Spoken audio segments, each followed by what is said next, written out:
Till then, David de Gea has left Manchester United. This is what he had to say. It's been an unforgettable and successful period since I came here. I didn't think from leaving Madrid as a young boy we'd achieve what we did together. Now it's the right time to undertake a new challenge, to push myself again in new surroundings. Manchester will also always be in my heart. Manchester has shaped me and will never leave me.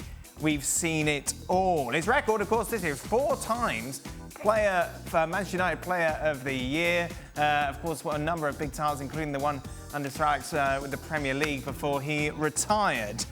Jules is still with us. Jules, was this just a case of seeing if we could find anyone better, and it looks like they're going to go for Onana, so that's why they didn't re-sign De Gea? Is it simple as that? No, not really. I mean, I think, as we've said before, De Gea has been really good for them all those years, 12 years now, I think.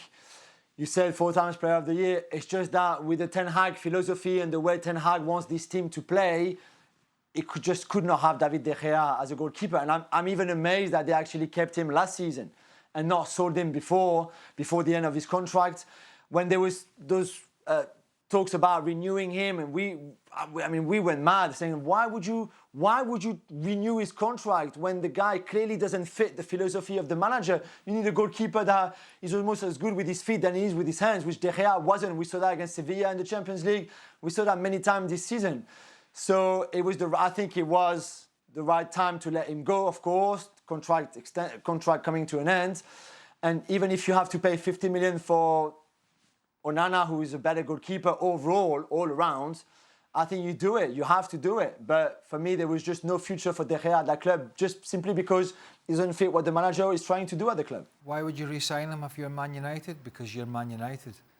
And that's the kind of poor decisions that you've been making for the last, certainly 7 or 8 years. So do you think it's right to let him go? Yes. Yeah. Stevie, you don't, no? I think it's the right time because, just briefly, I think not good enough with the feet and too many mistakes creeping into his goalkeeping game. Well, there's 2 things. I think when you're Man United and you need to be challenging for the Premier League and the Champions League and you've got so many other places to fill, I think you come to some sort of agreement with De Gea. The other one the question you asked Jules about, well, were they just waiting? Of course they were. They absolutely 100%. That's what they were doing. They couldn't have given a stuff of whether De Gea's sitting there feeling bad because they've left him hanging. They left him hanging for fun. And if something had happened with Onana, whether it was with Onana or Milan or somebody else came in, they would have signed David De Gea. Who else would they have got? So, yeah, absolutely. I would have re-signed him. I don't disagree that Onana overall is a better goalkeeper. But the fact that Man United need so many players in order to compete at the highest level, that's why I would have kept him. But the other one, Man United are a joke. Absolutely kept him hanging on, because if Onana had fallen apart, they would have come to an agreement with David De Gea. But that goalkeeping position is so important now in the way the game is played. You look at Liverpool going after Alisson. Says he who dispels the goalkeeping position on a daily basis.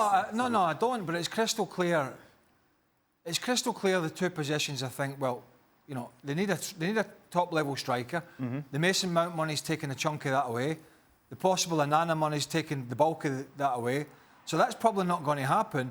The striker, the striking position, they seem to me have lost their appetite to go and spend big. So they're going to do it somewhere else. And I just feel you look at these teams that have improved all their goalkeepers. I mentioned Liverpool, I mentioned City, Arsenal have been another, made a big call getting rid of Leno and brought in Ramsdale, who they'd done the scouting on. Everybody at the time was thinking, why are they changing? Why are they bringing Ramsdale in?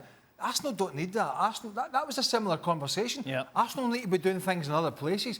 And actually, he came in and was a big reason why they were so consistent last year, because he's very good with his feet and he's a great goalkeeper as well.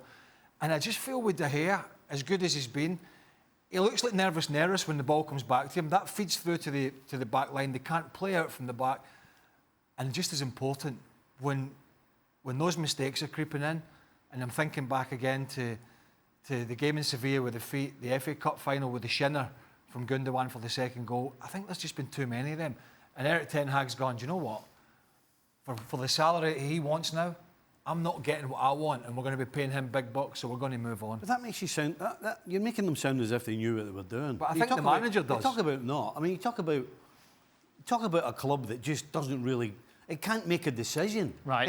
And can't decide to come up with a plan, and this is what we're going to do, and then we're going to do that, and we're going to do that. Thanks for watching ESPN on YouTube. For more sports highlights and analysis, be sure to download the ESPN app. And for live streaming, premium content, and let's not forget as well, ESPN FC 7 days a week. Subscribe to ESPN Plus.